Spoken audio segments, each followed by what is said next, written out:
I think this is the greatest evidence that the Quran is from Allah subhanahu wa ta'ala and could not be written by man 1,400 years ago.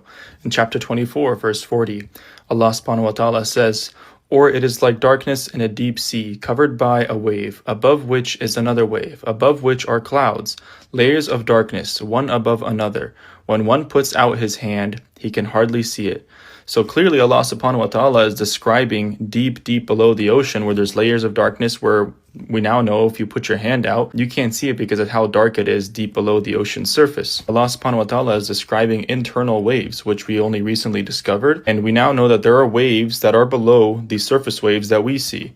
So Allah subhanahu wa ta'ala in the Quran describes clouds, surface waves, and then there's waves below that because he says there's waves above which are waves, above which are clouds.